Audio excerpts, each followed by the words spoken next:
السلام علیکم پیارے دوستو، آج کی ایک اور زبردست کہانی کے ساتھ ہم آئیڈیل ٹی وی پی کے گجر کی جانب سے موجود ہیں۔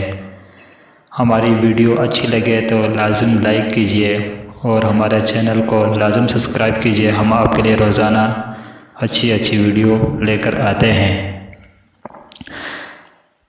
اس ہیٹ کا مالک ایک ذہین آدمی ہے۔ وہ کبھی امیر تھا مگر اب غریب ہے۔ اس کی بیوی پہلے کبھی اس کا بہت خیال رکھتی تھی مگر اب نہیں رکھتی، اور وہ 30 سے 40 سال کے درمیان کا آدمی ہے۔ ہومز بولا، درست، شاید یہ میں کند ذہن ہوں ہومز، مگر مجھے سمجھ نہیں آئی تم یہ کیسے سوچ سکتے ہو کہ وہ ایک ذہین آدمی ہے۔ ہومز نے ہیٹ اپنے سر پر رکھا تو وہ اس کے ناک تک آ گیا۔ یہ ایک بڑا ہیٹ ہے۔ ایک بڑے ہیٹ والے آدمی کا ایک بڑا سر ہوتا ہے، اور ایک بڑے سر والے آدمی کا ایک بڑا دماغ ہوتا ہے، اور ایک بڑے دماغ کے ذریعے ایک انسان بہت کچھ سوچتا ہے۔ مگر تم نے کہا کہ وہ کبھی امیر تھا مگر اب غریب ہے، کیسے؟ ہیٹ 3 سال پرانا ہے۔ جہاں تک مجھے یاد ہے یہ ہیٹ ان دنوں ساری دکانوں پر آئی تھی اور کافی مہنگے تھے۔ 3 سال پہلے اس آدمی نے ایک اچھا ہیٹ خریدا تھا، یعنی وہ اس وقت امیر تھا مگر اب اس کے پاس رقم نہیں ہے وہ نیا ہیٹ خرید سکے، لہٰذا ان دنوں وہ غریب ہے۔ بالکل ٹھیک، مگر تم نے کہا کہ وہ ایک 30 سے 40 سال کا آدمی ہے۔ یہ بات ہیٹ تمہیں کس طرح پتہ ہے؟ میں نے پوچھا۔ ہاں، جب میں نے اپنے محدب عدسے کے ذریعے دھیان ساتھ ہیٹ کا معائنہ کیا تو میں ہیٹ پر لگے چند سرمائی بال دیکھنے کے قابل ہو سکا۔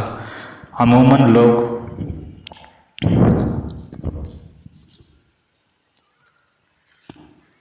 محدود سے ذریعے دریان سے ہیٹ کا معائنہ کیا تو وہ ہیٹ پر لگے چند سرمائی بال دیکھنے کے قابل ہو سکا۔ عموماً لوگوں کے سرمائی بال 30 سے 40 کے درمیان ہوتے ہیں۔ میں نے سمجھ گیا، مگر اس کی بیوی کے بارے میں کیا خیال ہے؟ تم نے کہا کہ وہ اس کا خیال نہیں رکھتی کیونکہ اس کا ہیٹ بہت گندا ہے۔ جب ایک عورت اپنے شوہر کا خیال رکھتی ہے تو اس کا ہیٹ بھی صاف رکھتا ہے۔ شاید اس کی بیوی نہیں ہے۔ ہاں، اس کی بیوی یہ ہے۔ کرسمس کے بائیں ٹانگ پر چھٹی، اور وہاں تمہارے پاس تو ہر چیز کا جواب ہے، میں نے کہا۔ اس لمحے دروازہ کھلا اور ہوٹل کے دربار پیٹرسن بھاگتا ہوا اندر داخل ہوا۔ وہ بہت جذباتی نظر آ رہا تھا۔ ہنس مسٹر ہومز، ہنس، وہ بولا۔ کیا وہ دوبارہ زندہ ہو کر باورچی خانے کی کھڑکی سے باہر اڑ گیا؟ ہومز نے پوچھا۔ نہیں مسٹر ہومز، میرے بیوی کے پرندے کے پیٹ سے یہ ملا ہے کہ پیٹرسن نے مٹھی کھولی تو اس میں ایک نیلے رنگ کا خوبصورت ہیرا تھا۔ جب شرلاک ہومز نے دربان کے ہاتھ میں ہیرا دیکھا تو سیدھا تن کر بیٹھ گیا اور بولا، بہت خوب۔ پیٹرسن ہنس کے پیٹ سے کیا حیرت انگیز چیز ملی ہے؟ تم جانتے ہو تمہارے ہاتھ میں کیا ہے؟ میرے خیال میں یہ ایک ہیرا ہے مسٹر ہومز۔ کیا یہ قیمتی ہے؟ یہ نواب مارکر کی بیوی کا نیلا ہیرا ہے اور 1 ہفتے پہلے گم ہوا تھا۔ یہ تم کیسے جانتے ہو؟ میں نے پوچھا۔ واٹسن، تم اکثر و بیشتر اخبار ضرور پڑھا کرو۔ آج کے ٹائمز اخبار میں اس کے بارے میں اشتہار ہے، یہ دیکھو۔ ہومز نے اخبار مجھے دیا اور پھر وہ دربان سے مخاطب ہوا۔ یہ بہت قیمتی ہیرا ہے پیٹرسن بیگم، نواب تقریباً 20,000 پاؤنڈز اس کی قیمت ادا کر چکی ہے۔ اس کو پچھلے ہفتے کا سمو پلٹن ہوٹل میں ان کے کمرے سے کسی نے اٹھا لیا تھا۔ اب وہ اسے واپس حاصل کرنا چاہتی ہے، اور ان کا کہنا ہے کہ وہ تلاش کرنے والے کو 1000 پاؤنڈ دینے کو تیار ہیں۔ 1000 پاؤنڈ! پیٹرسن جذباتی انداز میں چیخا، اور پھر کچھ کہے بغیر ہمارے درمیان کرسی پر بیٹھ کر پہلے ہومز کو اور پھر مجھے دیکھا۔ میرے خیال میں ہیرا 5 دن پہلے گم ہوا تھا، میں نے کہا۔ ہاں، اس معاملے کی اخباری رپورٹ کے مطابق انہوں نے ایک جوان آدمی جان ہارنس کو دیکھا تھا جس نے ہیرا اٹھایا، ہومز نے جواب دیا۔ ہومز نے مجھے پرانا اخبار دیا اور میں نے رپورٹ پڑھی۔ سمو پلٹن ہوٹل سے ہیرے کی گمشدگی اس مہینے کی 22 تاریخ کو کاسموپولیٹن ہوٹل کے کمرے سے بیگم نواب کا ایک نیلا ہیرا چوری ہو گیا۔ پولیس کا خیال ہے کہ یہ ہیرا 26 سالہ جان ہارنس نے زیورات کے ڈبے میں سے اس وقت اٹھایا جب وہ کھڑکی کی مرمت کرنے آیا تھا۔ ہوٹل کے اسٹینڈ مینیجر جیمز رائڈر نے عدالت کو بتایا کہ میں ہارنر کو لے کر بیگم نواب کے کمرے میں آیا، پھر اس کو چھوڑ کر تھوڑی دیر کے لیے باہر چلا گیا اور جب دوبارہ واپس آیا تو ہارنر وہاں نہیں تھا، البتہ ڈبہ بستر کے ساتھ والی میز پر کھلا پڑا تھا اور ہیرا اس میں نہیں تھا۔